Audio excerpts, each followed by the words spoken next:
One mother, concerned because her diabetic son was eating a lot of sugar, even though it was bad for her health, took him to Gandhi to ask him to tell her son to stop eating sugar completely. Gandhi told them to return after 3 weeks. After the prescribed time had elapsed, the woman again appeared before Gandhi, accompanied by her son. Then the teacher told the child, "Don't eat more sugar." Perplexed, the woman told him, "Gandhi ji, it took me 3 days to come here from my village the first time. 3 others returned home, and now the same. Why didn't you tell my son 3 weeks ago to stop eating sugar?"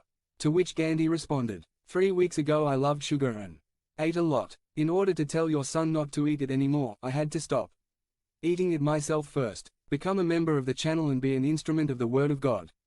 Don't miss this opportunity to impact lives. Click the link in the description now and help us spread the Word of God. Toward a Different Generation by Craig Benner. Summary: you can be the catalyst for creating a godly generation. Moving toward a different generation. 273. 1 Peter 2:9. But you are a chosen race, a royal priesthood, a holy nation, a peculiar people, so that you may proclaim the virtues of him who called you out of darkness into his marvelous light. Some versions say a chosen generation. Royal priesthood equals chosen to share the good news of Christ. Purchased people equals we are God's property purchased by the blood of Christ. There is a purpose for your lives. We announce to the world how God brought us out of darkness and now we shine and walk in the admirable light of the Lord.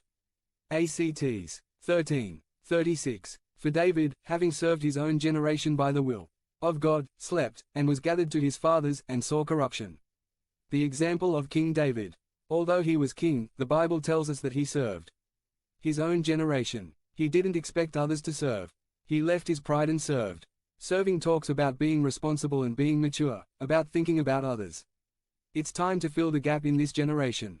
Ezek 22:30. And I sought among them a man to make a fence, and to stand in the breach before me for the land, that I should not destroy it, and I didn't find it. Judges 2:10. And all that generation was also gathered together with his fathers.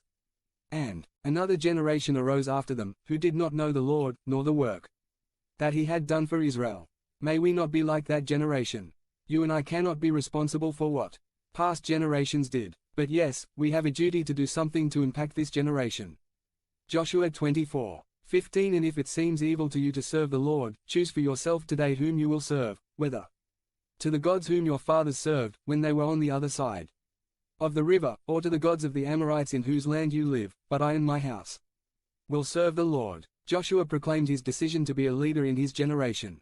He was responsible for leading God's people on a new adventure in the Promised Land. Wildebeest 32:13. 274.